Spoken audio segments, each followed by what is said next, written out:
ഇന്നത്തെ നിരാശാജനകമായ ഈ ലോകത്ത് ഭാരതത്തിന്റെ ഐക്യത്തിന്റെ അടിസ്ഥാനം എന്താണ്? നോക്കൂ, ഭാരതം എന്നത് സാംസ്കാരികമായി വളരെയധികം അർത്ഥവും പഴക്കവുമുള്ള ഒരു ഭൂമിയാണ്. ആയിരക്കണക്കിന് വർഷം പഴക്കമുള്ള ഒരു സിവിലൈസേഷനാണ് ഭാരതത്തിലുള്ളത്.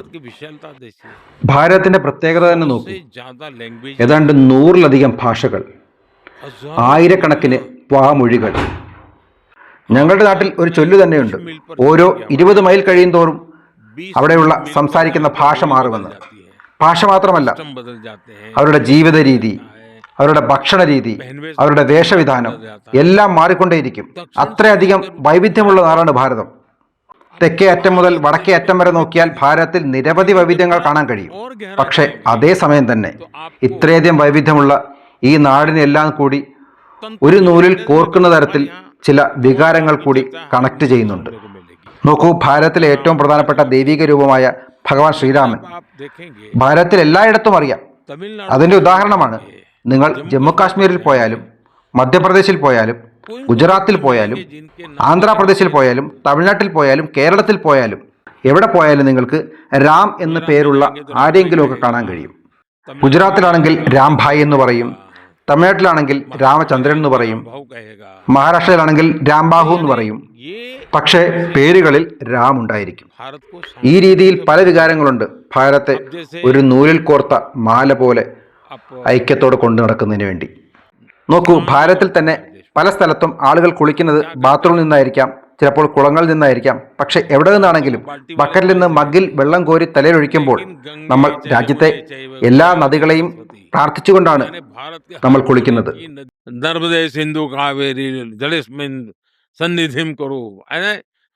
ഇങ്ങനെയുള്ള ചില സങ്കല്പങ്ങളാണ് ഭാരതത്തെ ഒത്തൊരുമയോടുകൂടി നിലനിർത്തുന്നത്.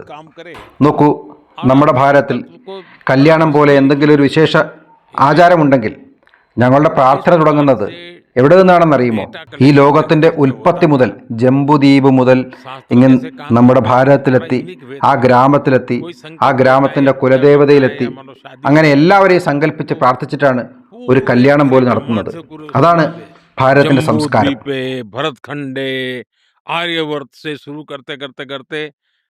ഇപ്പോഴും ഭാരതത്തിലെ എല്ലാ മുക്കിലും മൂലയിലും ഈ രീതിയിൽ ആചാരങ്ങൾ നടക്കുന്നുണ്ട്. ഭാരതത്തിന്റെ സംസ്കാരം നിലനിൽക്കുന്നത് ഈ രീതിയിലുള്ള സങ്കല്പങ്ങളിലും ആചാര രീതികളിലുമാണ്. ഭാരതത്തിലെ തീർത്ഥാടനം തന്നെ, ചാർധാം എന്ന് പറയുന്ന തീർത്ഥാടനം ശ്രീ ശങ്കരാചാര്യ തുടങ്ങി വെച്ചതാണ്. ഇന്നും ഭാരതത്തിൽ നടക്കുന്നുണ്ട്. ഇന്നും രാമേശ്വരത്ത് നിന്ന് കാശിയിൽ വരുന്നവർ കാശിയിലെ ജലമെടുത്തുകൊണ്ട് രാമേശ്വരത്തേക്ക് പോകാറുണ്ട്. രാമേശ്വരത്ത് പോകുമ്പോൾ അവിടുത്തെ ജലമെടുത്ത് കാശിയിലേക്ക് കൊണ്ടുവരാറുണ്ട്. ഇങ്ങനെ എല്ലാ അർത്ഥത്തിലും ഭാരതം തമ്മിൽ കണക്റ്റഡ് ആണ്. ആ സംസ്കാരവും പൈതൃകവും തന്നെയാണ് ഭാരതത്തിന്റെ ആത്മാവ്. അതുതന്നെയാണ് ഭാരതത്തെ എന്നും ഇങ്ങനെ ഐക്യത്തോടെ നിലനിർത്തുന്നതും. കുംഭമേള തന്നെ ഏറ്റവും ഒരു ഉദാഹരണമാണല്ലോ. പ്രധാനമന്ത്രിജി, ഞാൻ ഇന്ത്യയിൽ ശ്രദ്ധിച്ച ഏറ്റവും വലിയൊരു കാര്യമാണ് അവിടുത്തെ വലിയ ഇലക്ഷൻ പ്രക്രിയ. ഒന്നാമത്, ഭാരതത്തിൽ എവിടെയുമുള്ള ഏത് വോട്ടർക്കും 2 കിലോമീറ്റർ പരിധിയിൽ അവന് വോട്ട് ചെയ്യാനുള്ള പോളിംഗ് സ്റ്റേഷൻ ഉണ്ടായിരിക്കുമെന്നാണ് കേട്ടിട്ടുള്ളത്. ഭാരതത്തിലെ എല്ലാ മേഖലയിലും പെട്ട ആളുകളെ ഈ ജനാധിപത്യത്തിന്റെ ഭാഗമാക്കുന്നതിന് വേണ്ടി ഈ ഇലക്ട്രോണിക്സ് വോട്ടിംഗ് മെഷീനുകൾ കൊണ്ടുപോകുന്നതിനുള്ള ലോജിസ്റ്റിക്സ് ഹെലികോപ്റ്റർ വരെ ഉപയോഗിക്കുന്നുണ്ട് എന്ന് ഞാൻ വായിച്ചിട്ടുണ്ട്, വീഡിയോകൾ കണ്ടിട്ടുണ്ട്. 600 മില്യണിലധികം ആളുകൾ വോട്ട് ചെയ്യുന്നുണ്ട് ഭാരതത്തിൽ. ഓരോ വോട്ടർമാരും വോട്ട് ചെയ്യുന്നുണ്ട് എന്ന് ഉറപ്പിക്കുന്നതിന് വേണ്ടി എല്ലായിടത്തും പോളിംഗ് സ്റ്റേഷനുകൾ തയ്യാറാക്കുക, ഇലക്ഷൻ സാമഗ്രികൾ എത്തിക്കുക. ലോകത്തിലെ ഏറ്റവും വലിയ ജനാധിപത്യ രാജ്യമായ ഭാരതത്തിൽ നടക്കുന്ന ഈ ഇലക്ഷൻ പ്രക്രിയയെക്കുറിച്ച് താങ്കളിൽ നിന്ന് കേൾക്കാൻ എനിക്ക് ആഗ്രഹമുണ്ട്. തീർച്ചയായും എനിക്ക് താങ്കളോട് വലിയ നന്ദിയുണ്ട് ഇത്തരമൊരു നല്ല ചോദ്യം ചോദിച്ചതിന്. ലോകത്തിലെവിടെയുമുള്ള ജനാധിപത്യ വിശ്വാസി തീർച്ചയായും ഇതിന്റെ ഉത്തരം കേട്ടിരിക്കേണ്ടതുമാണ്. എല്ലായ്പ്പോഴും ഇലക്ഷനെ കുറിച്ച് ചർച്ച ചെയ്യുമ്പോൾ ജയത്തെക്കുറിച്ചും പരാജയത്തെക്കുറിച്ചും പാർട്ടികളെക്കുറിച്ചുമാണ് ചർച്ച ചെയ്യുന്നത്. എന്നാൽ അതിന് പിന്നിലുള്ള ഇത്രയും വലിയ അധ്വാനത്തെക്കുറിച്ച് ആരും ചർച്ച ചെയ്യാറില്ല. നമുക്ക് 2024 തെരഞ്ഞെടുപ്പ് തന്നെ എടുക്കാം. നിങ്ങൾക്ക് അത്ഭുതം തോന്നും, 980 മില്യൺ രജിസ്റ്റേർഡ് വോട്ടേഴ്സാണ് ഭാരതത്തിൽ വോട്ട് ചെയ്തത്, 98 കോടി. ആ ഓരോ വോട്ടർമാരുടെയും വോട്ടർ ഐ ഡി ഉണ്ട്, ഫോട്ടോയുണ്ട്, ബയോഡേറ്റയുണ്ട് സർക്കാരിൻ്റെ കയ്യിൽ. ഭാരതത്തിലെ വോട്ട് ചെയ്തവരുടെ എണ്ണം മാത്രം നോർത്ത് അമേരിക്കയുടെ ജനസംഖ്യയുടെ 2 ഇരട്ടിയിലധികമാണ്. മുഴുവൻ യൂറോപ്യൻ രാജ്യങ്ങളുടെയും ജനസംഖ്യ എടുത്തു നോക്കിയാൽ അതിനേക്കാൾ കൂടുതൽ പേരാണ് ഭാരതത്തിൽ വോട്ട് ചെയ്യുന്നവർ. 980 മില്യൺ, അതായത് 98 കോടി രജിസ്റ്റേർഡ് വോട്ടർമാരിൽ ഏതാണ്ട് 65 കോടിയോളം ആളുകൾ അവരവരുടെ വീട്ടിൽ നിന്ന് പുറത്തിറങ്ങി സർക്കാർ തയ്യാറാക്കിയ പോളിംഗ് സ്റ്റേഷനുകളിൽ ക്യൂ നിന്ന് അവരുടെ സമ്മതിദാനാവകാശം രേഖപ്പെടുത്തി കഴിഞ്ഞു.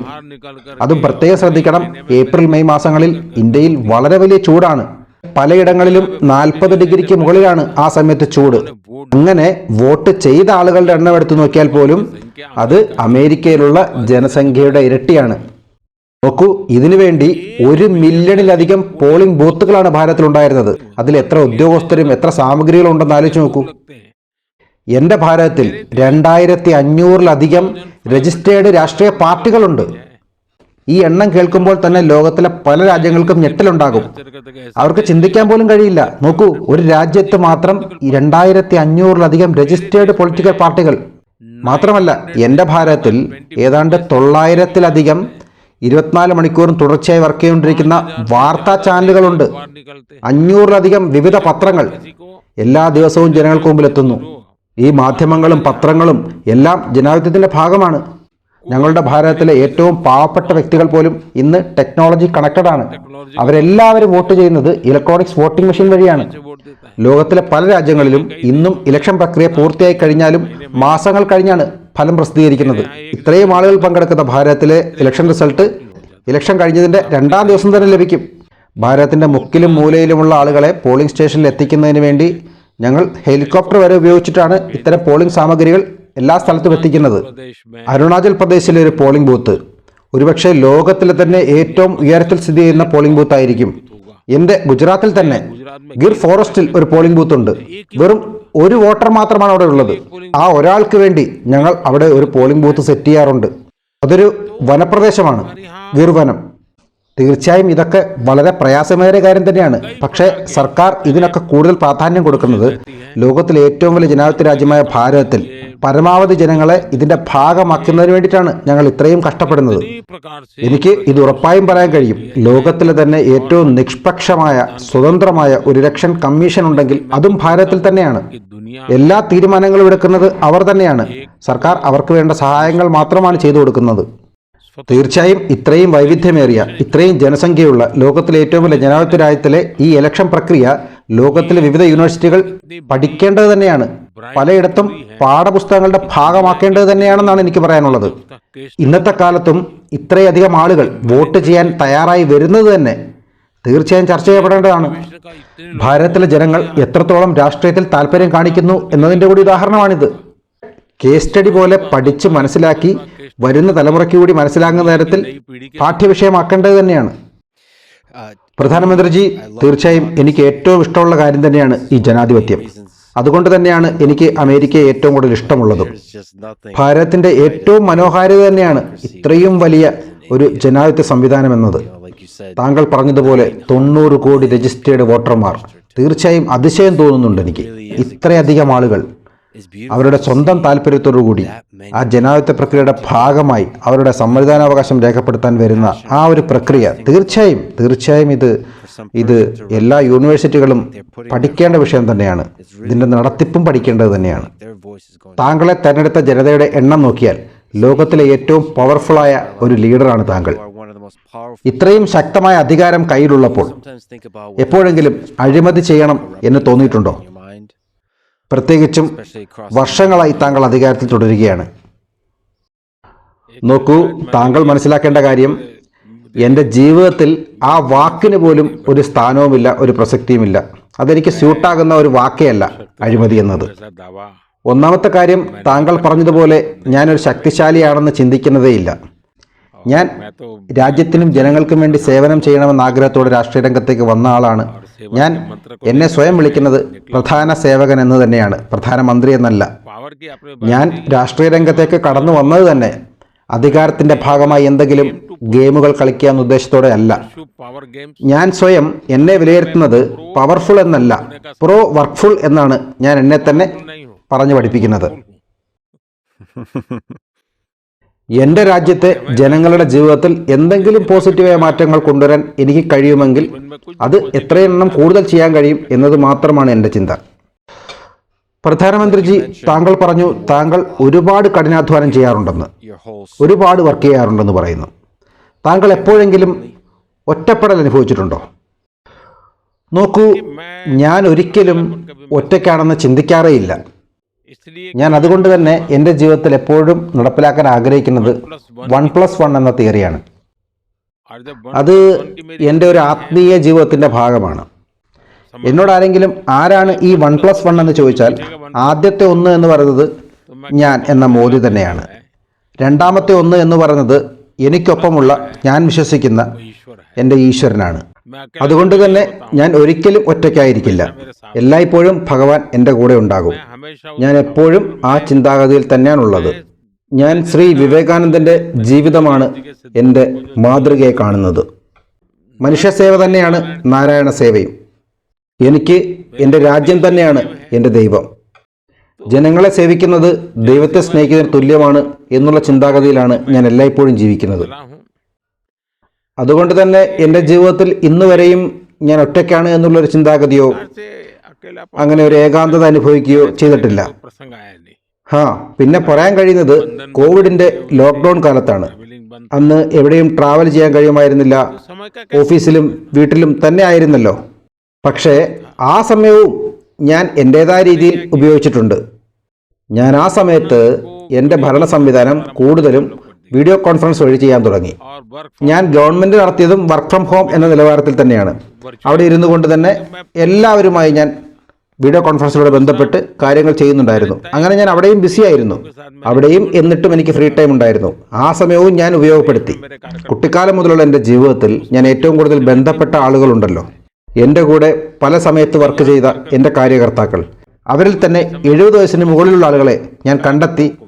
എൻ്റെ കൂടെ ജോലി ചെയ്തിട്ടുള്ള വളരെ ചെറിയ കാര്യകർത്താക്കളെ വരെ ഞാൻ അവരുടെ ഫോൺ നമ്പർ സംഘടിപ്പിച്ച് അവരെ അങ്ങോട്ട് വിളിച്ച് അവരുടെ ആരോഗ്യം എങ്ങനെയുണ്ട്, കൂടെയുള്ള കുടുംബത്തിലെ മറ്റുള്ളവരുടെ ആരോഗ്യം എങ്ങനെയുണ്ട്, അവർക്ക് കൃത്യമായ മരുന്നുകൾ ലഭിക്കുന്നുണ്ടോ, ഭക്ഷണം ലഭിക്കുന്നുണ്ടോ, അവരുടെ ചുറ്റുപാടുമുള്ളവർ എങ്ങനെയാണ് എന്നുള്ള കാര്യങ്ങളൊക്കെ ഞാൻ അന്വേഷിക്കുന്നുണ്ടായിരുന്നു. ഒരു തരത്തിൽ എനിക്ക് ഒരു വല്ലാത്ത ആശ്വാസമായിരുന്നു അത്. എൻ്റെ പഴയ കാലങ്ങൾ ഓർക്കാനും അവരോടുള്ള ആ ബന്ധം നിലനിർത്താനും. പ്രധാനമന്ത്രി ആയിട്ട് പോലും ഈ ഒരു ദുരിതകാലത്ത് ഇങ്ങോട്ട് ഫോൺ ചെയ്ത് ഞങ്ങളുടെ കാര്യങ്ങൾ അന്വേഷിച്ചല്ലോ എന്നൊക്കെ അവരോട് പറഞ്ഞു. അവർക്ക് അത് വളരെ വലിയ സന്തോഷമായി. ആ ലോക്ക്ഡൗൺ കാലഘട്ടങ്ങളിൽ ഞാൻ ദിവസവും ഏതാണ്ട് 30-40 പേരെ ഈ രീതിയിൽ ഫോൺ ചെയ്ത് സംസാരിക്കുമായിരുന്നു. അവരോട് സംസാരിക്കുമ്പോൾ എനിക്ക് ആ പഴയ കാലം ഓർമ്മ വരികയും അതെനിക്ക് വല്ലാത്ത ആനന്ദം നൽകുകയും ചെയ്തു. എനിക്ക് ഏകാന്തത അനുഭവിക്കേണ്ടി വന്നതുമില്ല. അതുമാത്രമല്ല, എനിക്ക് ചുറ്റും ആരുമില്ലെങ്കിലും എനിക്ക് എന്നോട് തന്നെ സ്വയം സംസാരിച്ച ഒരു ശീലവുമുണ്ട്. എൻ്റെ ഹിമാലയൻ കാലഘട്ടം എന്നെ അങ്ങനെ പഠിപ്പിച്ചിട്ടുണ്ട്. പ്രധാനമന്ത്രിജി, താങ്കൾ വളരെയധികം ഹാർഡ് വർക്ക് ചെയ്യുന്ന ഒരാളാണെന്ന് ഞാൻ കേട്ടിട്ടുണ്ട്. താങ്കളൊരു വർക്കഹോളിക്കാണെന്നാണ് എല്ലാവരും പറയുന്നത്. തുടർച്ചയായി ഇത്രയും സമയം ഇങ്ങനെ വർക്ക് ചെയ്യുന്നത് എങ്ങനെയാണ്? താങ്കൾ എങ്ങനെയാണ് താങ്കളുടെ ശരീരത്തെയും മനസ്സിനെയും ആ രീതിയിൽ ക്രമീകരിക്കുന്നത്? നോക്കൂ, ഒന്നാമത്തെ കാര്യം, ഞാനാണ് ഏറ്റവും കൂടുതൽ ജോലി ചെയ്യുന്നത് എന്ന് ഞാൻ വിശ്വസിക്കുന്നില്ല. എൻ്റെ ചുറ്റുമുള്ള ആളുകളെല്ലാവരും തന്നെ എന്നേക്കാൾ കൂടുതൽ ജോലി ചെയ്യുന്നവരാണ്. ഉദാഹരണത്തിന് ഒരു കർഷകനെ തന്നെ ഓർക്കുകയാണെങ്കിൽ അവരെ വെച്ച് നോക്കുമ്പോൾ ഞാൻ എത്രയോ ചെറിയ കഠിനാധ്വാനമാണ് ചെയ്യുന്നത്. പൊരിവെയിലിൽ അവരെത്ര കഷ്ടപ്പെടുന്നുണ്ട്. രാജ്യത്തെ സൈനികരെ കുറിച്ച് ചിന്തിക്കുമ്പോൾ അവരെത്ര മണിക്കൂർ ചൂടും വെയിലും മഴയും മഞ്ഞും തൃണവൽക്കടിച്ചുകൊണ്ട് അവർ ജോലി ചെയ്യുമ്പോൾ എൻ്റെ ജോലിയൊക്കെ എന്ത് കഠിനാധ്വാനമാണെന്നാണ് നിങ്ങൾ പറയുന്നത്. പർവ്വതങ്ങളിൽ, വനാന്തരങ്ങളിൽ, സമുദ്രങ്ങളിൽ, വിവിധ മേഖലയിലെ തൊഴിലാളികൾ അവരെത്ര കഷ്ടപ്പെടുന്നുണ്ട്. മാത്രമല്ല, രാജ്യത്തെ എല്ലാ കുടുംബങ്ങളിലെയും അമ്മ പെങ്ങന്മാർ അവരെത്രത്തോളം കഷ്ടപ്പെടുന്നുണ്ട്. അതിരാവിലെ എല്ലാവരെക്കാളും മുമ്പേ അവരാണ് എഴുന്നേൽക്കുന്നത്. എല്ലാവരും ഉറങ്ങിയതിനു ശേഷമാണ് അവർ ഉറങ്ങുന്നത്. ആ കുടുംബത്തിലെ എല്ലാ വ്യക്തികളെയും പരിചരിക്കേണ്ടത് അവരാണ്. അതിനോടൊപ്പം തന്നെ അവരുടെ ചുറ്റുമുള്ള സാമൂഹിക കാര്യങ്ങളിൽ അവർ ഇടപെടുകയും വേണം. തീർച്ചയായും എന്നെ അതിശയിപ്പിക്കുന്നത് ഇങ്ങനെയുള്ളവരുടെ ജോലിയാണ്. അവർ ഇത്രയും കഷ്ടപ്പെടുമ്പോൾ എനിക്കെങ്ങനെ വിശ്രമിക്കാനാകും? എനിക്കെങ്ങനെ വെറുതെ ഇരിക്കാനാകും? ആ ചിന്തയാണ് എന്നെ കൊണ്ട് കൂടുതൽ ജോലി ചെയ്യിപ്പിക്കുന്നത്. എനിക്ക് ചുറ്റുമുള്ള എൻ്റെ രാജ്യത്തെ ജനങ്ങളുടെ ഈ ജീവിതം തന്നെയാണ് എനിക്ക് ഏറ്റവും കൂടുതൽ ജോലി ചെയ്യാൻ പ്രചോദനം നൽകുന്നത്. രണ്ടാമത്തെ കാര്യം, എന്നെ ഏൽപ്പിച്ചിരിക്കുന്ന ഉത്തരവാദിത്തം. അതാണ് എന്നെ കൂടുതൽ ഓടാൻ പ്രേരിപ്പിക്കുന്നത്. ഈ ഒരു സ്ഥാനത്ത് ജനങ്ങൾ എന്നെ ഇരുത്തിയിരിക്കുന്നത് സുഖിക്കാനല്ല എന്ന ബോധ്യം എനിക്കുണ്ട്. അതുകൊണ്ട് തന്നെ ഞാൻ എല്ലാ കാര്യത്തിലും കഠിനാധ്വാനം ചെയ്യുക തന്നെ ചെയ്യും. എല്ലാത്തിലും വിജയിക്കണമെന്നില്ല, പക്ഷേ എൻ്റെ കഠിനാധ്വാനത്തിന് ഒരു കുറവുണ്ടാകില്ല. ഞാൻ പരിശ്രമിച്ചുകൊണ്ടേയിരിക്കും. 2014 ആദ്യമായി പ്രധാനമന്ത്രി സ്ഥാനത്തേക്ക് മത്സരിക്കുമ്പോൾ, അല്ല അതിനു മുമ്പ് ഗുജറാത്തിൽ മുഖ്യമന്ത്രിയായി മത്സരിക്കുമ്പോഴും ഞാൻ എൻ്റെ ജനങ്ങൾക്ക് ഒരു വാക്ക് നൽകിയിട്ടുണ്ട്. ഞാൻ ഒരിക്കലും എൻ്റെ ജീവിതത്തിൽ പരിശ്രമിക്കുന്നതിൽ വിട്ടുവീഴ്ച ചെയ്യുകയില്ല എന്ന്. രണ്ടാമത്തെ കാര്യം, ഞാൻ അറിഞ്ഞുകൊണ്ട് ഒരു തെറ്റും ചെയ്യുകയില്ല എന്ന്. മൂന്നാമത്തെ കാര്യം, വ്യക്തിപരമായ നേട്ടത്തിന് വേണ്ടി എനിക്ക് വേണ്ടി ഞാൻ ഒന്നും ചെയ്യുകയില്ല എന്ന്. ഇന്ന് അധികാര രാഷ്ട്രീയ രംഗത്ത് ഞാൻ 24 വർഷം പൂർത്തിയാക്കിയിരിക്കുന്നു. എനിക്ക് ആത്മാർത്ഥമായി നെഞ്ചിൽ കൈവച്ച് പറയാൻ കഴിയും, ജനങ്ങൾക്ക് കൊടുത്തിട്ടുള്ള ഈ 3 വാക്കും ഞാൻ പാലിക്കാൻ പരിശ്രമിച്ചിട്ടുണ്ട്. അതുകൊണ്ട് ഒറ്റ വാക്കിൽ പറഞ്ഞാൽ എൻ്റെ ജീവിതത്തിൻ്റെ പ്രചോദനം എന്ന് പറയുന്നത് എൻ്റെ രാജ്യത്തെ 140 കോടി ജനങ്ങളെ സേവിക്കാനുള്ള ഭാഗ്യമാണ്. അവരുടെ സ്വപ്നം ചുമലിലേറ്റാനുള്ള ഉത്തരവാദിത്തമാണ്. അവർക്ക് വേണ്ടി എത്രത്തോളം കഷ്ടപ്പെടാനും എത്ര സമയം ചെലവഴിക്കാനും എനിക്ക് വലിയ സന്തോഷമാണ്. അതാണ് എന്നെ മുന്നോട്ട് നയിക്കുന്ന ഊർജം.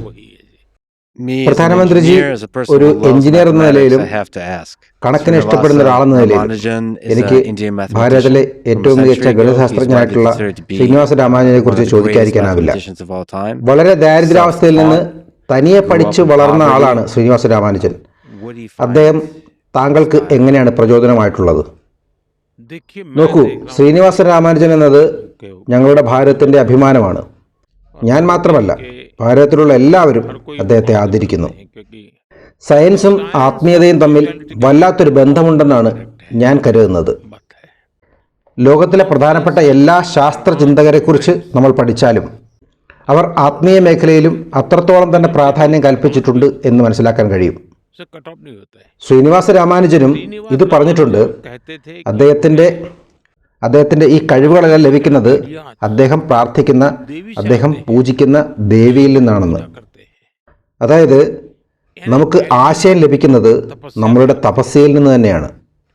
തപസ്യ എന്ന് പറയുന്നത് വെറും കഠിനാധ്വാനം മാത്രമല്ല, ഒരു കാര്യത്തെ തന്നെ ചിന്തിച്ച് അതിനെക്കുറിച്ച് മാത്രം ആലോചിച്ച് അതിനുവേണ്ടി പൂർണ്ണമായി തൻ്റെ ജീവിതത്തെ അർപ്പിക്കുന്ന ഒരു പ്രാർത്ഥന കൂടിയാണത്. നമ്മുടെ പ്രിയപ്പെട്ട ഒരു കാര്യത്തിന് വേണ്ടി നമ്മൾ സ്വയം സമർപ്പിക്കുന്നത് പോലെയാണത്. അറിവുകൾക്ക് വേണ്ടിയുള്ള വാതായനങ്ങൾ എത്രത്തോളം തുറക്കുന്നുവോ അത്രത്തോളം നമുക്ക് കൂടുതൽ കൂടുതൽ പുതിയ ആശയങ്ങൾ ലഭിച്ചുകൊണ്ടേയിരിക്കും. പക്ഷേ ഇൻഫർമേഷനും നോളജും തമ്മിൽ വളരെ വലിയ വ്യത്യാസമുണ്ട്.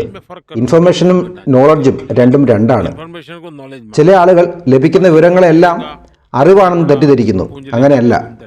ലഭിച്ച ഇൻഫർമേഷന്റെ ഒരു വലിയ ശേഖരം കയ്യിൽ വെച്ചുകൊണ്ട് അവരാണ് ഏറ്റവും വലിയ വിജ്ഞാനികൾ എന്ന് പറഞ്ഞ് നടക്കുന്നു. അത് തെറ്റാണ്. അറിവ് എന്ന് പറയുന്നത് നമ്മൾ സ്വയം കടഞ്ഞെടുത്ത് ഉണ്ടാക്കിയെടുക്കേണ്ട ഒന്നാണ്. അതുകൊണ്ട് തന്നെ ആ വ്യത്യാസം മനസ്സിലാക്കി വേണം നമ്മൾ ജീവിക്കാൻ. പ്രധാനമന്ത്രിജി, ലോകത്തിലെ ഏറ്റവും വലിയ ജനാധിപത്യത്തിന്റെ തലവൻ എന്ന നിലയിൽ താങ്കൾക്ക് ഒരുപാട് തീരുമാനങ്ങൾ എടുക്കേണ്ടതുണ്ട്. അത് പലതും പല സമ്മർദ്ദങ്ങളുടെ ഇടയിലായിരിക്കും താങ്കൾക്ക് തീരുമാനങ്ങൾ എടുക്കേണ്ടി വരുന്നത്. കൃത്യമായ തീരുമാനങ്ങൾ എടുക്കാൻ താങ്കളെ സഹായിക്കുന്നത് എന്താണ്? അത്തരം തീരുമാനങ്ങൾ എടുക്കുന്നതിന് പിന്നിൽ എൻ്റെ അനുഭവങ്ങൾ തന്നെയാണ്. അതിനെക്കുറിച്ച് പറയുകയാണെങ്കിൽ, ഞാൻ ഇങ്ങനെയൊരു വ്യക്തിയാണ്. ഞാൻ എൻ്റെ രാജ്യത്തെ, എൻ്റെ ഭാരതത്തിലെ ഏതാണ്ട് 85-90% ജില്ലകളിലും കുറഞ്ഞത് ഒരു രാത്രിയെങ്കിലും താമസിച്ചിട്ടുണ്ട്. ഞാൻ എൻ്റെ പഴയ കാലഘട്ടത്തെക്കുറിച്ചാണ് പറയുന്നത്. മുൻപ് രാജ്യമാകെ ചുറ്റിടന്നിരുന്ന കാലം. ആ യാത്രകളിൽ നിന്ന്, ആ അനുഭവങ്ങളിൽ നിന്ന് ഞാൻ മനസ്സിലാക്കിയ അറിവുകളുണ്ട്, ഞാൻ കണ്ട കാഴ്ചകളുണ്ട്. അതുകൊണ്ട് തന്നെ ഭാരതത്തിൻ്റെ മുക്കിലും മൂലയിലുമുള്ള എല്ലാ പ്രശ്നത്തെക്കുറിച്ചും എനിക്ക് നേരിട്ട് അറിവുണ്ട്. ഞാൻ കണ്ടിട്ടുണ്ട്, ഞാൻ മനസ്സിലാക്കിയിട്ടുണ്ട്. അതിൻ്റെ ഫസ്റ്റ് ഹാൻഡ് ഇൻഫർമേഷൻ എൻ്റെ കയ്യിലുണ്ട്. ആരോടെങ്കിലും ചോദിച്ചു മനസ്സിലാക്കിയതോ പുസ്തകം വായിച്ചിട്ടോ ലഭിച്ച അറിവല്ല അത്. ഞാൻ കണ്ടു മനസ്സിലാക്കിയതാണ്. ഭരണപരമായ തീരുമാനങ്ങൾ എടുക്കുന്നതിനുള്ള കാര്യം നോക്കിയാൽ എനിക്ക് ഒരു തരത്തിലുള്ള ബാഗേജുമില്ല. അതായത് എന്തെങ്കിലും ഒളിക്കാനോ മറയ്ക്കാനോ അങ്ങനെയൊന്നും എനിക്കില്ല. മൂന്നാമത്തെ കാര്യം, ഞാൻ ഏതൊരു തീരുമാനം എടുക്കുമ്പോഴും എൻ്റെ പരിഗണന എൻ്റെ രാജ്യം ഒന്നാമത് എന്നായിരിക്കും. ഞാൻ ഈ ചെയ്യാൻ പോകുന്ന കാര്യം ഏതെങ്കിലും തരത്തിൽ എൻ്റെ രാജ്യത്തിന് അപകടമുണ്ടാക്കുമോ? അതാണ് ഞാൻ ആദ്യം ചിന്തിക്കുന്നത്. മഹാത്മാഗാന്ധി ഇങ്ങനെ പറഞ്ഞിട്ടുണ്ട്, നിങ്ങൾക്ക് ഏതെങ്കിലും ഒരു തീരുമാനം എടുക്കുമ്പോൾ എന്തെങ്കിലും തരത്തിലൊരു കൺഫ്യൂഷൻ ഉണ്ടാവുകയാണെങ്കിൽ നിങ്ങൾ നിങ്ങളുടെ രാജ്യത്തെ ഏറ്റവും പാവപ്പെട്ട ആളുടെ മുഖം മനസ്സിലോർക്കണം. ഞാനീ എടുക്കാൻ പോകുന്ന തീരുമാനം ആ വ്യക്തിക്ക് എന്തെങ്കിലും ദോഷമുണ്ടാക്കുമോ, ആ വ്യക്തിക്ക് എന്തെങ്കിലും ഗുണം നൽകുമോ എന്ന് ചിന്തിച്ചതിന് ശേഷം തീരുമാനം എടുക്കുക. ആ തീരുമാനം ശരിയായിരിക്കും. മഹാത്മാഗാന്ധി പറഞ്ഞതാണ്. ഞാൻ അത് എല്ലാ കാര്യത്തിലും ഫോളോ ചെയ്യാറുണ്ട്. മറ്റൊരു പ്രധാനപ്പെട്ട കാര്യം, ഞാൻ എല്ലാ പേരുമായി നന്നായി കണക്റ്റഡ് ആണ്.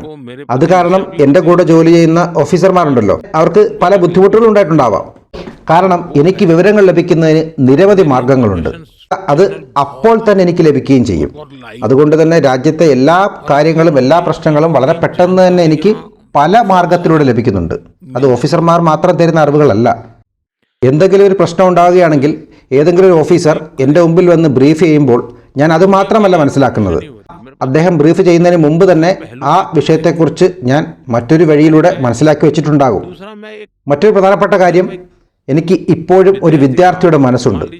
ഒരു കാര്യം എനിക്ക് മനസ്സിലായില്ലെങ്കിൽ അത് ആരോടാണെങ്കിലും സംശയം ചോദിച്ച് അത് മനസ്സിലാക്കിയെടുക്കുന്നതിൽ എനിക്ക് യാതൊരു മടിയുമില്ല. എന്നോട് ഈ പ്രശ്നം പറയുന്ന ആളോട് തിരിച്ച് പല ചോദ്യങ്ങളും അഡ്വക്കേറ്റിനെ പോലെ ചോദിച്ച് മനസ്സിലാക്കാറുണ്ട്.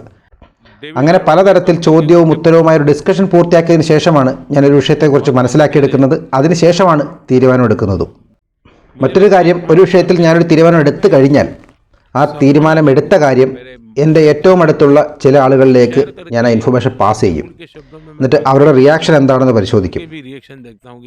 അതിനുശേഷം ഞാനൊരു തീരുമാനം എടുക്കും. അത് എൻ്റെ ദൃഢനിശ്ചയമായിരിക്കും, ഇതാണ് ശരിയെന്നത്. ഞാൻ ഇത്രയും പ്രോസസ്സ് പറയുമ്പോൾ ഒരു തീരുമാനം എടുക്കാൻ ഞാൻ ഇത്രയും സമയമെടുക്കുന്നോ എന്ന് നിങ്ങൾക്ക് സംശയം ഉണ്ടാകും.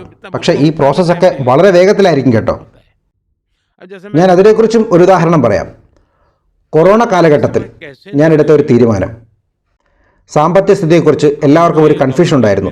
എന്ത് ചെയ്യണമെന്നത് ആർക്കും ഒരു ഐഡിയ ഉണ്ടായിരുന്നില്ല. ആ സമയത്ത് നിരവധി നോബൽ സമ്മാന ജേതാക്കളും സാമ്പത്തിക വിദഗ്ധരുമൊക്കെ എന്നെ വന്ന് കണ്ടിട്ട് പറയുമായിരുന്നു, ആ രാജ്യം ഇങ്ങനെ ചെയ്തു, ഈ രാജ്യം അങ്ങനെ ചെയ്തു, നിങ്ങൾ ഇങ്ങനെ ചെയ്യണം എന്നൊക്കെ എന്നെ ഉപദേശിക്കുമായിരുന്നു. ഭാരതത്തിൽ തന്നെയുള്ള നിരവധി രാഷ്ട്രീയ പാർട്ടികൾ പലതരത്തിലുള്ള സമ്മർദ്ദങ്ങൾ ചെലുത്തി. കൂടുതൽ പണം മാർക്കറ്റിലേക്ക് ഇറക്കണം, അങ്ങനെ പലതരത്തിലുള്ള സമ്മർദ്ദങ്ങൾ. ഞാൻ അവരുടെ വാക്കുകൾ കേട്ട് ഒന്നും ചെയ്തില്ല. ഞാൻ ആലോചിച്ചു. ഞാൻ നേരത്തെ പറഞ്ഞ ആ പ്രോസസ്സുകളിലൂടെയൊക്കെ കടന്നുപോയി. ഞാൻ സ്വയം വിശകലനം ചെയ്ത് രാജ്യത്തിൻ്റെ അവസ്ഥ മനസ്സിലാക്കി ഒരു തീരുമാനമെടുത്തു. എൻ്റെ ഭാരതത്തിലെ ജനങ്ങൾ ഒരിക്കലും വിശന്ന് കിടന്നുറങ്ങരുത് എന്ന് ഞാൻ തീരുമാനിച്ചു. രാജ്യത്തെ പാവപ്പെട്ടവരുടെ ദൈനംദിന ജീവിതത്തിൽ യാതൊരു തടസ്സവും ഉണ്ടാകരുത് എന്നും ഞാൻ തീരുമാനിച്ചു. ലോകം മുഴുവൻ ആ സമയത്ത് ലോക്ക്ഡൌണിലാണ്. ആഗോള സാമ്പത്തിക വ്യവസ്ഥ ആ സമയത്ത് താഴേക്ക് പോയിക്കൊണ്ടിരിക്കുകയാണ്. എല്ലാവരും പറഞ്ഞത് ഖജനാവിലെ പണമെടുത്ത് രാജ്യത്തെല്ലായിടത്തും ചെലവഴിക്കൂ എന്നാണ്. പല രാജ്യങ്ങളും അങ്ങനെ ചെയ്യുകയും ചെയ്തു. പണം നോട്ട് അച്ചടിച്ച് ആളുകൾക്ക് കൊടുക്കൂ എന്നൊക്കെ പലതരത്തിൽ പല ഉപദേശങ്ങളും വന്നു. പക്ഷെ ഞാൻ അതിന് തയ്യാറായിരുന്നില്ല. എൻ്റെ ചിന്ത അതായിരുന്നില്ല. തീർച്ചയായും സാമ്പത്തിക വിദഗ്ധർ പറഞ്ഞ കാര്യങ്ങൾ ഞാൻ കേട്ടു, ഞാൻ അതിനെക്കുറിച്ച് ആലോചിക്കുകയും ചെയ്തു. പക്ഷെ അതൊരു ശരിയായ വഴിയായി എനിക്ക് തോന്നിയില്ല. എൻ്റെ രാജ്യത്തിൻ്റെ അവസ്ഥയും എൻ്റെ അനുഭവങ്ങളും ഒക്കെ വെച്ചുകൊണ്ട് ഞാൻ മറ്റൊരു തീരുമാനമാണ് എടുത്തത്. കോവിഡ് കാലഘട്ടം മറ്റു പല രാജ്യങ്ങളെയും സാമ്പത്തികമായി തകർത്തപ്പോൾ, കോവിഡ് കാലഘട്ടത്തിന് ശേഷം ലോകത്തിലെ പല രാജ്യങ്ങളിലും പണപ്പെരുപ്പം അധികമായപ്പോൾ ഭാരതം ആ ബുദ്ധിമുട്ടിലൂടെ കടന്നുപോയില്ല.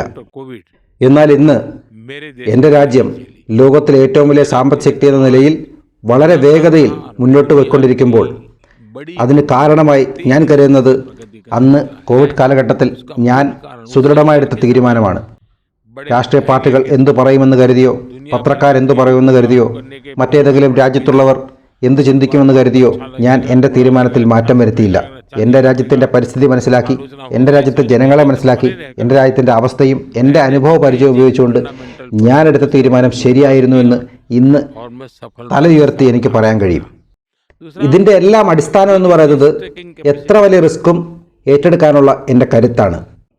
ഞാൻ ഒരിക്കലും എനിക്ക് എത്ര നഷ്ടമുണ്ടാകും എന്ന് ചിന്തിക്കാറില്ല. ഞാൻ എടുക്കുന്ന തീരുമാനം എൻ്റെ രാജ്യത്തിന് ഗുണപ്രദമാണോ, നാട്ടുകാർക്ക് ഗുണപ്രദമാണോ എന്ന് മാത്രമാണ് ഞാൻ ചിന്തിക്കുന്നത്. ആ തീരുമാനം എടുക്കുന്നത് കൊണ്ട് എനിക്കെത്ര നഷ്ടമുണ്ടാകും, ലാഭമുണ്ടാകും എന്ന് ഞാൻ ചിന്തിക്കാറേയില്ല.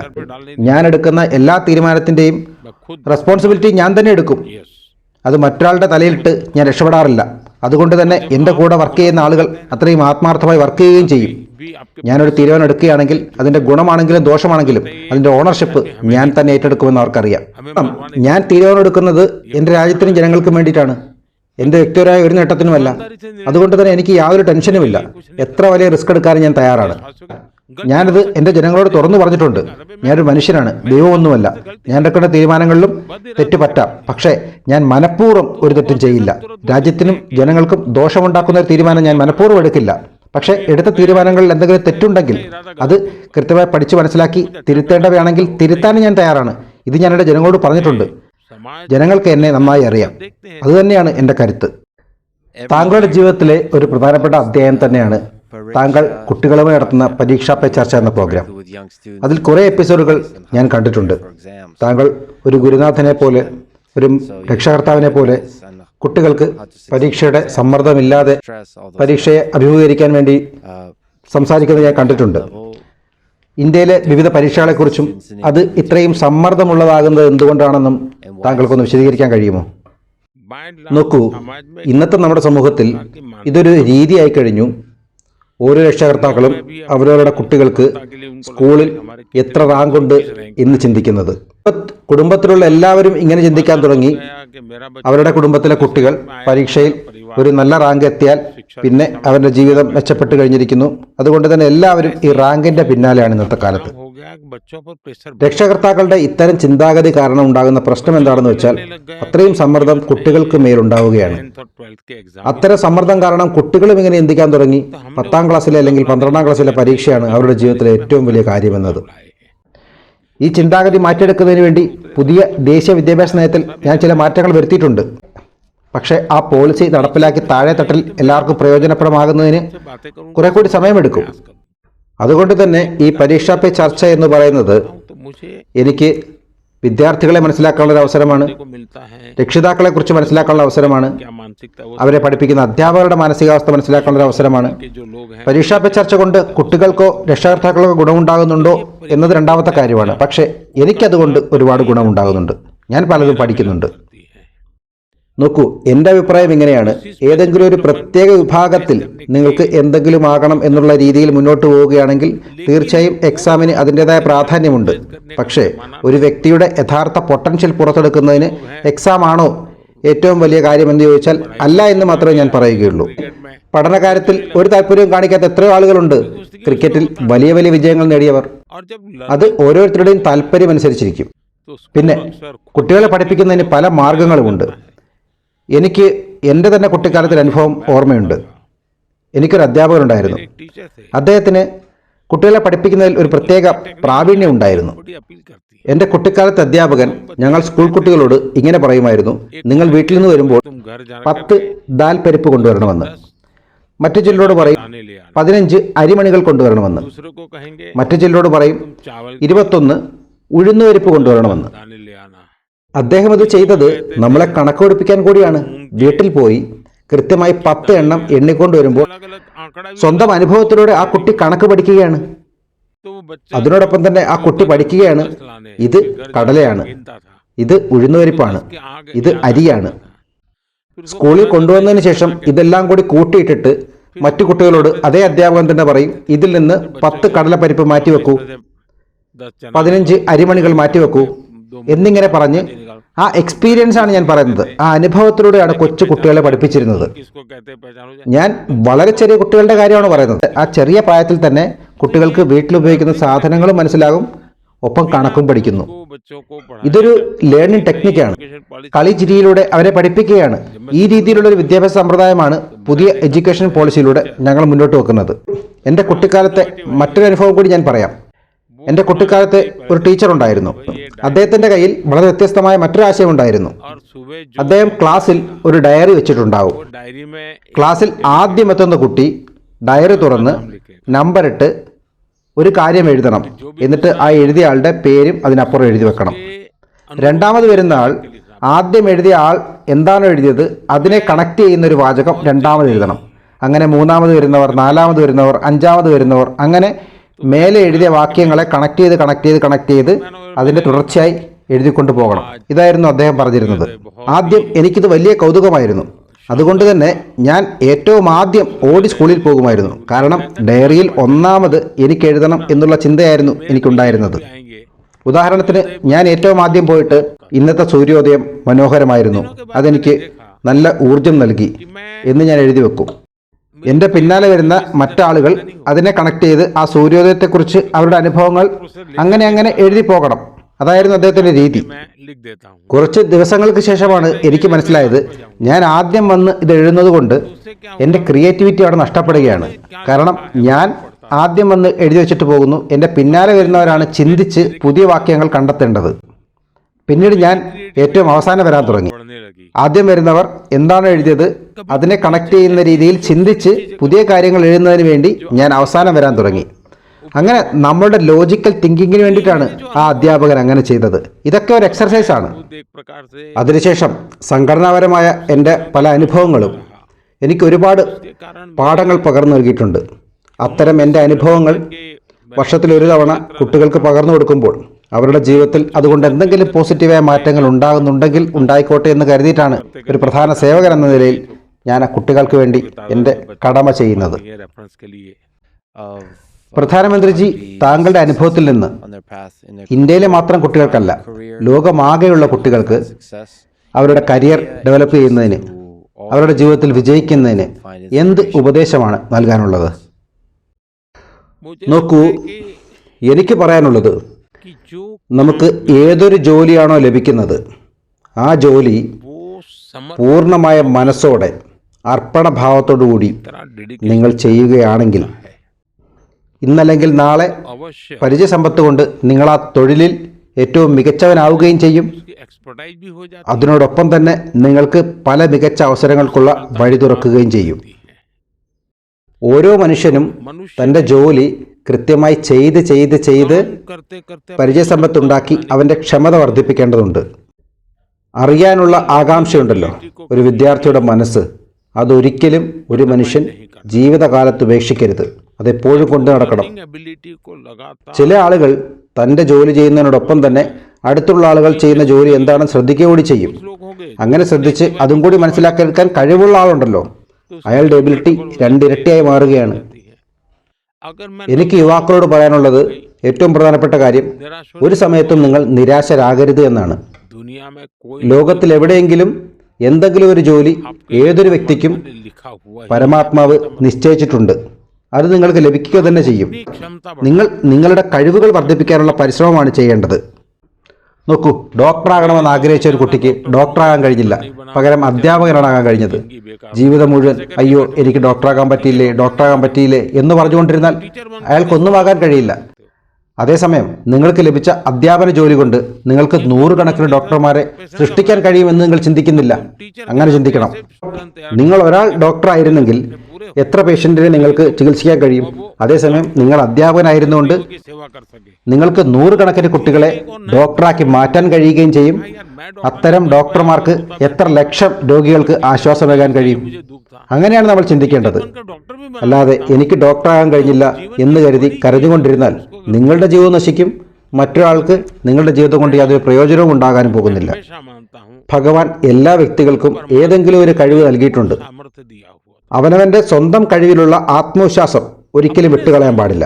അതുമാത്രമല്ല, അവനവന്റെ സ്വന്തം കഴിവ് എത്രയും വേഗത്തിൽ അവൻ കണ്ടെത്തുകയും വേണം. അതിൽ പ്രാവീണ്യമുള്ളവനാവുകയും വേണം. അത് നമ്മൾ തന്നെയാണ് ചെയ്യേണ്ടത്. എപ്പോൾ അവസരം കിട്ടുന്നോ ആ സമയത്ത് അവന്റെ കഴിവ് പ്രകടിപ്പിക്കാൻ കഴിയും. അങ്ങനെ ആ മേഖലയിൽ അവൻ വിജയിക്കാനും കഴിയും. എൻ്റെ പ്രത്യേകത എന്താണെന്ന് വെച്ചാൽ, ഞാൻ എപ്പോഴും അപ്ഡേറ്റഡ് ആയിരിക്കും. ഞാൻ ഏത് ദിവസം ആരെ കണ്ടാലും ഞാൻ കൃത്യമായി അപ്ഡേറ്റഡ് ആയിരിക്കും. ഇപ്പോൾ ഞാൻ താങ്കൾക്ക് മുമ്പിൽ ഇരിക്കുകയാണ്, താങ്കൾക്ക് അഭിമുഖം നൽകിക്കൊണ്ടിരിക്കുകയാണ്. ഈ സമയത്ത് ഞാൻ മൊബൈൽ ഫോൺ എടുക്കുകയോ വാട്സാപ്പ് നോക്കുകയോ ഒന്നും ചെയ്യില്ല. ഞാൻ താങ്കൾക്ക് മുമ്പിൽ ഇരിക്കുകയാണ്. ഞാൻ ഇപ്പോൾ ഇവിടെ ഇരുന്ന് എല്ലാം ശ്രദ്ധിച്ചുകൊണ്ടിരിക്കുകയാണ്. ആ കഴിവ് നമുക്കുണ്ടായിരിക്കണം. അപ്പോൾ സ്വാഭാവികമായും നമ്മളുടെ ലേണിംഗ് എബിലിറ്റി വർദ്ധിക്കുകയും ചെയ്യും. ഇതൊക്കെ നമ്മൾ സ്വയം പ്രാക്ടീസ് ചെയ്ത് ഉണ്ടാക്കിയെടുക്കേണ്ടതാണ്. ഒരു മികച്ച ഡ്രൈവറിന്റെ ആത്മകഥ വായിച്ചതുകൊണ്ട് നിങ്ങൾ മികച്ച ഡ്രൈവർ ആവുകയില്ല. നിങ്ങൾ വണ്ടിയിലിരുന്ന് സ്റ്റിയറിംഗ് പിടിച്ച് വണ്ടി ഓടിച്ച് തന്നെ പഠിക്കണം. എന്നാൽ മാത്രമേ നിങ്ങൾക്ക് മികച്ച ഡ്രൈവറാകാൻ കഴിയുകയുള്ളൂ. ആക്സിഡന്റ് സംഭവിച്ചാൽ എന്ത് ചെയ്യും, മരിച്ചു പോയാൽ എന്ത് ചെയ്യും എന്നൊക്കെ ചിന്തിച്ചുകൊണ്ടിരുന്നാൽ നിങ്ങൾക്ക് നല്ല ഡ്രൈവറാകാൻ കഴിയുകയില്ല. റിസ്ക് എടുക്കണം, എന്നാൽ മാത്രമേ നിങ്ങൾക്ക് മികച്ച ഡ്രൈവറാകാൻ കഴിയുകയുള്ളൂ. അതുപോലെ തന്നെയാണ് ജീവിതത്തിൽ എല്ലാ കാര്യങ്ങളും. കൃത്യമായി അപ്ഡേറ്റഡായി അതാത് ദിവസത്തെ ജീവിതം നമ്മൾ ജീവിച്ചു തീർക്കുകയാണെങ്കിൽ, എൻ്റെ ചിന്താഗതി ഇങ്ങനെയാണ്, കഴിഞ്ഞു പോകുന്ന ഓരോ നിമിഷവും അത് പഴയ കാലമാണ്, ഭൂതകാലമാണ്. അതേസമയം ഇപ്പോൾ നമ്മൾ ജീവിക്കുന്നുണ്ടല്ലോ, ആ സമയം ഒരിക്കലും ഭൂതകാലമായിരിക്കരുത്. അതായത് ഞാൻ പറഞ്ഞു വന്നത്, നിങ്ങൾ നാളത്തെക്കുറിച്ച്, നിങ്ങളുടെ ഭാവിയെക്കുറിച്ച് നിങ്ങൾ ചിന്തിച്ചിരുന്ന് നിങ്ങളുടെ ഇന്നത്തെ സമയം, ഇപ്പോഴത്തെ സമയം കളഞ്ഞുകൊണ്ടിരുന്നാൽ നിങ്ങൾക്ക് എവിടെയും എത്താനാകില്ല എന്നാണ്. ഇന്ന് ലോകത്തുള്ള മിക്ക ആളുകളും ചെയ്യുന്ന ഇതാണ്. വർത്തമാനകാലത്തിൽ ജീവിക്കാതെ അവൻ തൻ്റെ ഭാവിയെക്കുറിച്ച് എപ്പോഴും ആലോചിച്ചുകൊണ്ടേയിരിക്കും. അങ്ങനെ ആലോചിച്ചുകൊണ്ടേയിരുന്ന് അവൻ്റെ വർത്തമാന ജീവിതം അവൻ വെറുതെ ആക്കി കളയുകയാണ്. പ്രധാനമന്ത്രിജി, താങ്കളുടെ ഏകാഗ്രതയെക്കുറിച്ച് ഞാൻ ഒരുപാട് കേട്ടിട്ടുണ്ട്.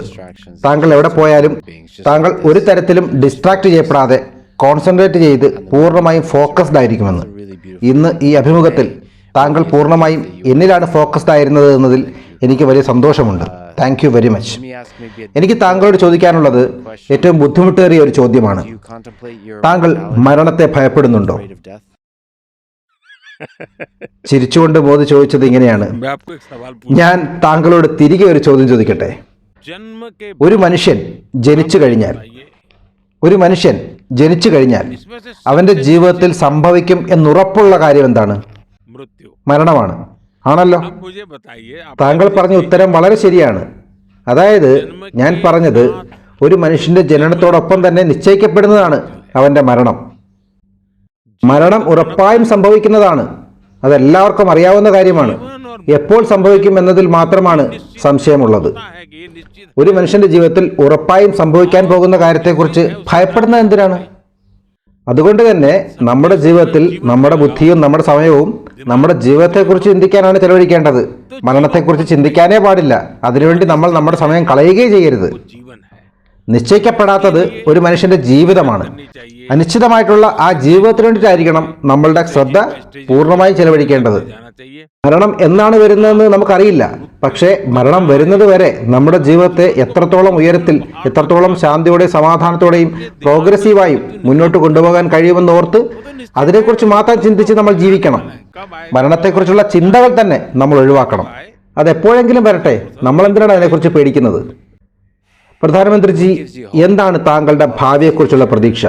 ഇന്ത്യയെക്കുറിച്ച് മാത്രമല്ല, ലോകത്തെക്കുറിച്ച്, ലോകമാകെയുള്ള ജീവജാലങ്ങളെക്കുറിച്ച്, പ്രകൃതിയെക്കുറിച്ച്, മനുഷ്യരെക്കുറിച്ച്. നോക്കൂ, എൻ്റെ സ്വഭാവം തന്നെ ഞാൻ നല്ലത് മാത്രം പ്രതീക്ഷിക്കുന്ന ആളാണ്. നിരാശ, തിരസ്കരിക്കുക, അവഗണിക്കുക, അതിൻ്റെ ചിപ്പുകളൊന്നും എൻ്റെ ശരീരത്തിലെ സോഫ്റ്റ്വെയറുകളിൽ ഇല്ലെന്ന് തന്നെ പറയാം. ആ രീതിയിലേക്ക് എൻ്റെ ചിന്തകൾ ഒരിക്കലും പോകാറേ ഇല്ല. നോക്കൂ, മനുഷ്യരാശിയെക്കുറിച്ച് നമ്മൾ ആലോചിക്കുകയാണെങ്കിൽ എത്ര വലിയ ബുദ്ധിമുട്ടേറിയ സാഹചര്യങ്ങൾ കടന്നിട്ടാണ് മനുഷ്യരാശി ഇപ്പോഴും മുന്നോട്ട് പോകുന്നത്. ഓരോ കാലഘട്ടത്തിലും മനുഷ്യൻ തൻ്റെ ആവശ്യങ്ങൾക്കനുസരിച്ച് എന്തൊക്കെ മാറ്റങ്ങൾ ഇവിടെ വരുത്തിയിട്ടുണ്ട്, എന്തൊക്കെ പുതിയ കണ്ടുപിടുത്തങ്ങൾ അവൻ ചെയ്തിട്ടുണ്ട്. ഓരോ കാലഘട്ടത്തിനനുസരിച്ചും പുതിയ പുതിയ കാര്യങ്ങൾ സ്വീകരിക്കാനുള്ള മനസ്സും മനുഷ്യനുണ്ട്. തീർച്ചയായും മനുഷ്യരാശിയിൽ ഉയർച്ചയും താഴ്ചയും ഉണ്ടാകാം. പക്ഷേ വളരെ പെട്ടെന്ന് തന്നെ അവൻ്റെ താഴ്ചയിൽ നിന്ന് അവൻ ഉയർച്ചയിലേക്ക് പോകാറുണ്ട്. അതിനുവേണ്ടി അവൻ പരിശ്രമിക്കാറുണ്ട്. അത് മനുഷ്യന്റെ സ്വഭാവം തന്നെയാണ്. എനിക്ക് ഏത് സമൂഹത്തോടാണോ കൂടുതൽ ബന്ധമുള്ളത് അവരെനിക്ക് കൂടുതൽ മനസ്സിലാക്കാൻ കഴിയും. അതുകൊണ്ട് തന്നെ ഞാൻ വിശ്വസിക്കുന്നത് മനുഷ്യന് എല്ലാ ബുദ്ധിമുട്ടുകളെയും ഓവർകം ചെയ്തുകൊണ്ട് മുന്നോട്ട് വരാനുള്ള ശക്തിയുണ്ട്. അവൻ മുന്നോട്ട് പോവുക തന്നെ ചെയ്യും. പ്രധാനമന്ത്രിജി, ഞാൻ ഈ എൻ്റെ ഫാസ്റ്റിങ്ങിൻ്റെ ഭാഗമായി ഗായത്രി മന്ത്രം മനസ്സിലാക്കാൻ ശ്രമിച്ചിട്ടുണ്ട്. ഞാനത് ചൊല്ലാനും പഠിച്ചിട്ടുണ്ട്. ഇവിടെ അത് തെറ്റാതെ പറയാൻ കഴിയുമോ എന്നുള്ള ഉറപ്പെനിക്കില്ല. പക്ഷേ ഗായത്രി മന്ത്രം ഒരു മനുഷ്യൻ്റെ ജീവിതത്തിൽ എന്തൊക്കെ മാറ്റമുണ്ടാക്കാൻ സാധ്യതയുണ്ട്, അത് ഒരു മനുഷ്യൻ്റെ ജീവിതത്തിൽ എത്രത്തോളം സഹായിക്കുന്നുണ്ട് എന്നൊക്കെ വിശദീകരിക്കാമോ? ഞാൻ പഠിച്ചത് ഞാൻ ഇവിടെ ഒന്ന് ചൊല്ലി നോക്കാം. അത് എത്രത്തോളം ശരിയായിരിക്കും എന്ന് എനിക്ക് ഉറപ്പില്ല. തീർച്ചയായും ട്രൈ ചെയ്യൂ. ഓം ഭൂർഭുവഃ സ്വഃ തത്സവിതുർ വരേണ്യം ഭർഗോ ദേവസ്യ ധീമഹി ധിയോ യോ നഃ പ്രചോദയാത്. How do I do? തീർച്ചയായും വളരെ മികച്ചതായി തന്നെയാണ് താങ്കൾ ചൊല്ലിയത്. ഓം ഭൂർഭുവഃ സ്വഃ തത്സവിതുർവരേണ്യം ഭർഗോ ദേവസ്യ ധീമഹി ധിയോ യോ നഃ പ്രചോദയാത്. നോക്കൂ, ഈ ഗായത്രി മന്ത്രം എന്നത് നമ്മൾ ഭഗവാൻ സൂര്യനെ ഉപാസിക്കുന്നതിന് വേണ്ടിയുള്ളതാണ്. അന്നത്തെ കാലഘട്ടത്തിലുള്ളവർ സൂര്യഭഗവാന് എത്രത്തോളം പ്രാധാന്യം നൽകിയിരുന്നു എന്ന് ഓർക്കുക. നോക്കൂ, ഹിന്ദു പുരാണങ്ങളിൽ പറയുന്ന എല്ലാ മന്ത്രങ്ങൾക്കും ശാസ്ത്രവുമായി ഒരു ബന്ധമുണ്ട്. ശാസ്ത്രവുമായോ അല്ലെങ്കിൽ പ്രകൃതിയുമായോ ഹിന്ദു മന്ത്രങ്ങൾക്കൊരു ബന്ധമുണ്ട്. മനുഷ്യരാശിയിൽ, മനുഷ്യന്റെ ജീവിതത്തിൽ പലതരത്തിൽ ഈ മന്ത്രങ്ങൾ ബന്ധപ്പെട്ടിട്ടുണ്ട്. മന്ത്രം കൃത്യമായി പഠിക്കുകയും അത് ഒരു പ്രത്യേക രീതിയിൽ ദിവസവും ചൊല്ലുകയും ചെയ്യുന്നത് കൊണ്ട് മനുഷ്യന്റെ ജീവിതത്തിൽ ഒരുപാട് മാറ്റങ്ങൾ ഉണ്ടാക്കാനും കഴിയും. बहुत बड़ा लाभ करता है जी. പ്രധാനമന്ത്രിജി, spirituality in your താങ്കൾ ഫാസ്റ്റിംഗ് ചെയ്യുമ്പോഴും താങ്കൾ മെഡിറ്റേഷൻ ചെയ്യുമ്പോഴും താങ്കൾ താങ്കളുടെ ഭഗവാനോടൊപ്പം സമയം ചെലവഴിക്കുമ്പോഴും when you're fasting, when you're just താങ്കൾക്കുണ്ടാകുന്ന അനുഭവങ്ങൾ देखिए നോക്കൂ. कभी നമ്മൾ ലോകത്ത് മനുഷ്യരോട് മെഡിറ്റേഷൻ എന്ന് പറയുമ്പോൾ അതൊരു വലിയ വാക്കായിട്ടാണ് ശ്രദ്ധിക്കപ്പെടുന്നത്. പക്ഷേ ഞങ്ങളുടെ നാട്ടിൽ അതിനെ പറയുന്നത് ധ്യാനം എന്നാണ്. ध्यान ഞാൻ മെഡിറ്റേഷന്റെ കാര്യം പറയുമ്പോൾ അതിനെ ധ്യാനവുമായി കണക്ട് ചെയ്യുമ്പോൾ പല ആൾക്കാരും പറയാറുണ്ട്, അതെങ്ങനെയാണ് ധ്യാനം എന്ന് പറയുന്നത് വലിയ വലിയ മഹർഷിയെ പോലുള്ള ആൾക്കാർക്ക് മാത്രം കഴിയുന്നതല്ലേ എന്ന് ചോദിക്കാറുണ്ട്. मैं उनको समझा പക്ഷെ ഞാൻ പറയും അങ്ങനെയല്ല. बेध्यान होने മെഡിറ്റേഷൻ ചെയ്യുമ്പോൾ അത് ധ്യാനം തന്നെ ആയിരിക്കണം. അതായത് നിങ്ങൾ ഒരു സയൻസ് പീരീഡിൽ ഇരിക്കുകയാണെങ്കിൽ നിങ്ങളുടെ ചിന്ത എപ്പോഴാണ് ഡ്രിൽ പീരീഡ് വരുന്നത്, എപ്പോഴാണ് മൈതാനത്ത് പോയി കളിക്കാൻ കഴിയുന്നത്, അങ്ങനെ ചിന്തിച്ചുകൊണ്ടിരിക്കുകയാണെങ്കിൽ നിങ്ങളുടെ ശ്രദ്ധ വേറെ എവിടെയോ ആണ്. അതേസമയം നിങ്ങൾ സയൻസ് ക്ലാസ്സിൽ പൂർണ്ണമായി ശ്രദ്ധിച്ചിരിക്കുകയും എന്നാൽ ഡ്രിൽ പീരീഡിൽ നിങ്ങൾ കളിക്കാൻ പോകുമ്പോൾ നിങ്ങളുടെ ശ്രദ്ധ ആ കളിയിൽ മാത്രവുമാകുമ്പോൾ അതാണ് ഏകാഗ്രത. എൻ്റെ മറ്റൊരു അനുഭവം പറയാം. എൻ്റെ ഹിമാലയൻ കാലഘട്ടത്തിലെ അനുഭവം. ആ സമയത്ത് ഞാൻ ഒരു സന്യാസിയെ കണ്ടുമുട്ടി. टेक्निक सिखाया. അദ്ദേഹം എനിക്കൊരു ടെക്നിക്ക് പറഞ്ഞു തന്നു. उसको ഒരു ആത്മീയ അനുഭവമൊന്നുമല്ല, ഒരു സാധാ ടെക്നിക്കാണ് അദ്ദേഹം എനിക്ക് പറഞ്ഞു തന്നത്. बहते रहते छोटे छोटे. ഹിമാലയത്തിൽ നിരവധി ചെറിയ ചെറിയ അരുവികളുണ്ട്. उन्होंने मुझे അദ്ദേഹം അതെന്നെ കാണിച്ചു തന്നു. ये जो അദ്ദേഹം ഒരു വലിയ ഇലയെടുത്ത് जो होते हैं ആ അരുവികളിൽ നിന്ന് കുറച്ച് ജലം ശേഖരിച്ചു. टुकड़ा होता है ഒരു ചെറിയ പാത്രമെടുത്ത് അതിൻ്റെ മുകളിൽ के अंदर ഈ ശേഖരിച്ച ജലമുള്ള ഇല വെച്ചു. അപ്പോൾ തുള്ളി തുള്ളിയായി ആ കുടത്തിലേക്ക് വെള്ളം വീഴാൻ തുടങ്ങി. ടപ് ടപ് സൗണ്ടോടുകൂടി. तो उसमें ചുറ്റുമുള്ള മറ്റൊന്നും ശ്രദ്ധിക്കാതെ पानी गिर നീ ആ ജലം വീഴുന്ന ശബ്ദം മാത്രം ശ്രദ്ധിക്കാൻ പറഞ്ഞു. मुझे सिखाया कि देखो तुम നോക്കൂ, എനിക്ക് ചുറ്റും നിരവധി അരുവികൾ ഒഴുകിക്കൊണ്ടിരിക്കുകയാണ്, सुनो कोई ചുറ്റും കാറ്റടിച്ചുകൊണ്ടിരിക്കുകയാണ്, പല ശബ്ദങ്ങളുണ്ട്. പക്ഷെ അദ്ദേഹം പറഞ്ഞു बोलते हो ആ बोलते हो हवा ജലത്തുള്ളികൾ പാത്രത്തിലേക്ക് വീഴുന്ന ശബ്ദം മാത്രം ശ്രദ്ധ കേന്ദ്രീകരിക്കാൻ. गिरते हैं और ഒരു മന്ത്രവും ഉണ്ടായിരുന്നില്ല, ഒരു മാജിക്കും ഉണ്ടായിരുന്നില്ല. ഞാൻ പതിയെ मेरा अनुभव അതിൽ മാത്രം ശ്രദ്ധ കേന്ദ്രീകരിച്ചു. उस അങ്ങനെ പതിയെ പതിയെ പതിയെ പതിയെ എനിക്ക് മറ്റെല്ലാ ശബ്ദവും ഇല്ലാതായി ആ ശബ്ദം മാത്രം കേൾക്കാൻ തുടങ്ങി. थी ആ ഏകാഗ്രതയിലൂടെ എനിക്ക് ആ ശബ്ദം നാദബ്രഹ്മം പോലെ തോന്നി. ट्रेंड होता है. അങ്ങനെ ഫീൽ ചെയ്യാൻ തുടങ്ങി. मंत्र नहीं था, कोई परमात्मा അത് नहीं था, कोई പതിയെ പതിയെ എൻ്റെ ഏകാഗ്രതയും ധ്യാനത്തെയും സഹായിച്ചു. जुड़ना മെഡിറ്റേഷൻ അല്ലെങ്കിൽ ധ്യാനം എന്ന് പറയുന്നത് कंसंट्रेशन നിങ്ങൾ ഇപ്പോൾ ഇരിക്കുന്ന ആ പ്രസന്റ് സിറ്റുവേഷനിൽ പൂർണ്ണമായി കേന്ദ്രീകരിച്ചിരിക്കുക എന്നുള്ളതാണ്. और നിങ്ങളുടെ മനസ്സ് എങ്ങും ഡിസ്ട്രാക്ട് ചെയ്യപ്പെടാതെ അവിടെ തന്നെ ഫോക്കസ് ചെയ്യുക എന്നുള്ളതാണ്. बहुत നോക്കൂ, മറ്റൊരു ഉദാഹരണം പറഞ്ഞാൽ താങ്കൾ ഒരു വലിയ 5 സ്റ്റാർ ഹോട്ടലിലാണെന്ന് കരുതുക. कंसंट्रेशन बहुत बढ़िया है और आप भी എല്ലാ തരത്തിലും വലിയ ആഡംബരമേറിയ മുറി, किया हुआ है. മനോഹരമായ സീലിംഗ്, ഡോറ്, വിൻഡോ എല്ലാം ഉണ്ട്. पानी टपक നിങ്ങൾ അവിടെ ഇരിക്കുമ്പോൾ ബാത്റൂമിൽ छोटी सी आवाज വെള്ളം ലീക്കായി താഴേക്ക് തുള്ളി തുള്ളിയായി പതിക്കുകയാണ്. തീർച്ചയായും നിങ്ങൾക്ക് ആ ശബ്ദം ഒരു അലോസരം ഉണ്ടാക്കും, ഇല്ലേ? जीवन ഇപ്പോൾ താങ്കൾ തന്നെ ജീവനെക്കുറിച്ചും മരണത്തെക്കുറിച്ചും പറഞ്ഞില്ലേ? ഞങ്ങളുടെ പൗരാണിക ശാസ്ത്രത്തിൽ ഒരു മന്ത്രമുണ്ട്, पूर्ण ഓം പൂർണ്ണമദ പൂർണ്ണമിദം പൂർണ്ണാത് പൂർണ്ണമുദശ്ചിരേ. അതായത് ഒരു മനുഷ്യന്റെ മുഴുവൻ ജീവിതവും ഒരു സർക്കിളിനുള്ളിൽ വെച്ചിരിക്കുകയാണ്. रखा हुआ है. ആ പൂർണ്ണത നേടിയെടുക്കുന്നതിനെ കുറിച്ചുള്ള കാര്യമാണ് പറയുന്നത്. विषय है. उसी നോക്കൂ, प्रकार से हमारे ഭാരതത്തിൽ പുരോഗതിക്ക് വേണ്ടിയുള്ള മന്ത്രം എന്താണെന്ന് ചോദിച്ചാൽ ആ പ്രാർത്ഥന ഇങ്ങനെയാണ്: എല്ലാവർക്കും നല്ലതുണ്ടാവട്ടെ, सर्वे എല്ലാവർക്കും ഐശ്വര്യം വരട്ടെ എന്നാണ്. यानी അതായത് ഞാൻ പറഞ്ഞത് ഭാരതത്തിന്റെ പ്രാർത്ഥനകളിലെല്ലാം ചിന്തിക്കുന്നത് ലോകത്തിന്റെ സമാധാനത്തെക്കുറിച്ചാണ്, ലോകത്തിന്റെ ഐശ്വര്യത്തെക്കുറിച്ചാണ്, ലോകത്തെ എല്ലാവരുടെയും ആരോഗ്യത്തെക്കുറിച്ചാണ്, അവരുടെ സുഖത്തെക്കുറിച്ചാണ്. भी ഭാരതത്തിലെ എല്ലാ മന്ത്രങ്ങളുടെയും അവസാനം ശാന്തി ശാന്തി ശാന്തി എന്നാണ്. ओम ലോകത്തിന്റെ സമാധാനത്തിനു വേണ്ടിയുള്ള പ്രാർത്ഥനയാണത്. हमारे हर അതാണ് ഞാൻ പറഞ്ഞു വന്നത്. ഭാരതത്തിന്റെ ആചാരങ്ങളുണ്ടല്ലോ, पीस പൗരാണിക ശാസ്ത്രമുണ്ടല്ലോ, ആയിരക്കണക്കിന് വർഷം പഴക്കമുള്ള में ഋഷീശ്വരന്മാർ ഉണ്ടാക്കിയെടുത്തതാണ്. हजारों साल की പക്ഷെ അതെല്ലാം തന്നെ മാനവരാശിക്ക് ഇപ്പോഴും ഉപയോഗപ്പെടുന്ന തരത്തിലാണ് നിർവഹിച്ചിട്ടുള്ളത്. एक तरीके से रखे गए हैं. പ്രധാനമന്ത്രിജി, ശാന്തി ശാന്തി ശാന്തി. ഇത്തരം ഒരു സംഭാഷണം എൻ്റെ ജീവിതത്തിലെ അമൂല്യമായ അനുഭവമാണ്. ഇത്രയും സമയം താങ്കൾ എനിക്ക് വേണ്ടി ചെലവഴിച്ചതിൽ എനിക്ക് അതിയായ നന്ദിയും സന്തോഷവുമുണ്ട്. to break താങ്കൾ എന്നെ ഭക്ഷണത്തിനായി ക്ഷണിച്ചതിലും എനിക്ക് വലിയ സന്തോഷമുണ്ട്. ഞാൻ കരുതുന്നത് എൻ്റെ ഫാസ്റ്റിംഗ് ഇന്ത്യൻ ഭക്ഷണം കഴിച്ച് ബ്രേക്ക് ചെയ്യാമെന്നാണ്. आपसे बात നോക്കൂ, എനിക്കും വലിയ സന്തോഷമുണ്ട് താങ്കളെപ്പോലെ ഒരാളോട് ഇത്രയധികം സമയം ചെലവഴിച്ച് സംസാരിക്കാൻ കഴിഞ്ഞതിൽ. एक दिन 2 ദിവസമായി താങ്കൾ ഭക്ഷണം കഴിക്കുന്നില്ലെങ്കിൽ सिस्टमेटिक വളരെ പെട്ടെന്ന് ഫാസ്റ്റിംഗ് ബ്രേക്ക് ചെയ്ത് ഒരുപാട് ഭക്ഷണം കഴിക്കരുത്. ये भी एक कथा ആദ്യ ദിവസം कई विषय ദ്രാവക രൂപത്തിലുള്ള ഭക്ഷണം കഴിച്ചു തുടങ്ങണം. पहली बार छुआ होगा അപ്പോഴായിരിക്കും താങ്കൾ എടുത്ത ഫാസ്റ്റിങ്ങിന്റെ യഥാർത്ഥമായ പ്രയോജനം താങ്കളുടെ ശരീരത്തിന് ലഭിക്കുക. तक सीमित रखता था ഞാനും ഈ രീതിയിൽ പലതവണ പരിശ്രമിച്ചിട്ടാണ് ഇപ്പോഴത്തെ സ്ഥിതിയിലേക്ക് എത്തിയത്.